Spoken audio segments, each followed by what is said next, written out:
I always like to ask directors of your stature this. When you first walked on the set on the day one of the Addams Family as a director, you had been on many sets before. You've worked on many things before. What was that feeling? You're like, oh, this is all on me. Everything is riding on my shoulders. I'm the director now. I'm not, working with a director or as a cinematographer. How did that feel? Well, two things. One, as a cinematographer, I always felt everything was on my shoulders.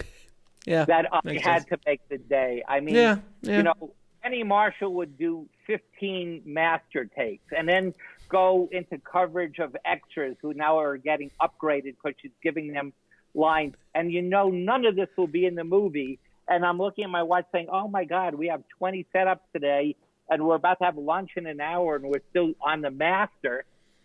I always felt it was always my responsibility in any position, whether I was the DP or the director.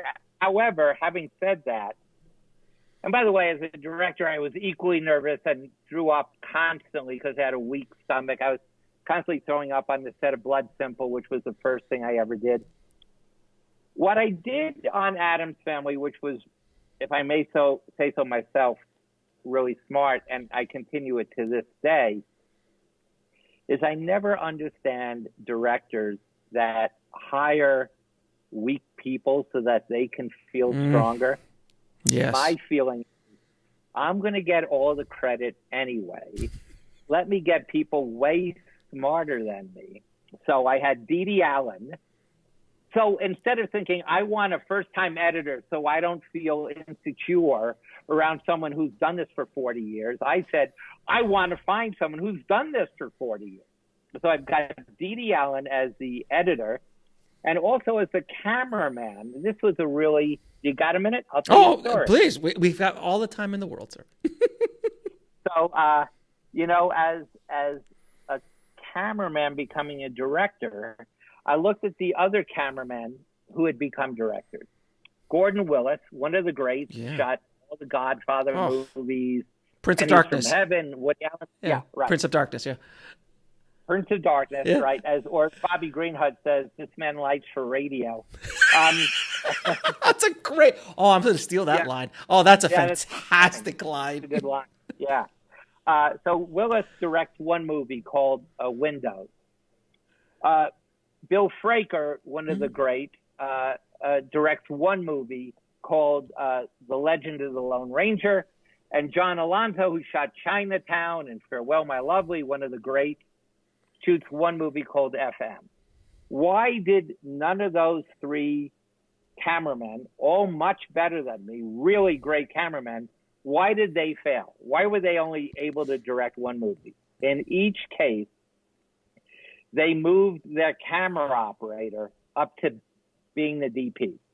What that meant is they didn't want to give up the camera. They didn't want to get someone better than them, which would force them to be the director.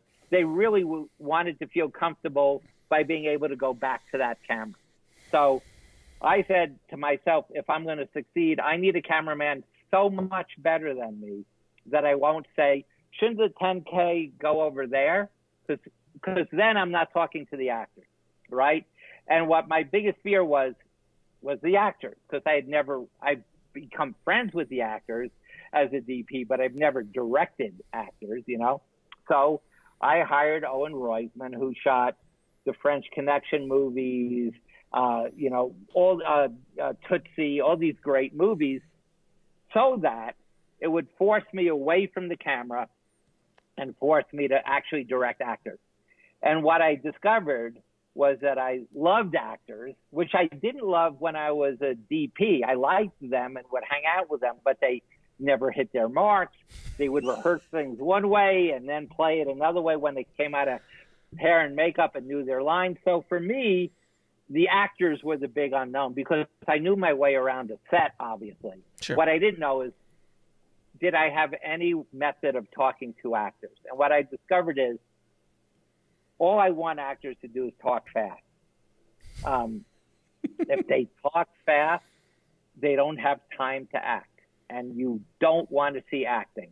You want to see reality. You want to see pace. You want to see energy. Right. And you never want to see acting. So after every take, all I ever say to actors is, can we do one more like 10 times faster? Everyone, 10 times faster, just for fun. One more time, everyone talk much faster. And that's always the one you use.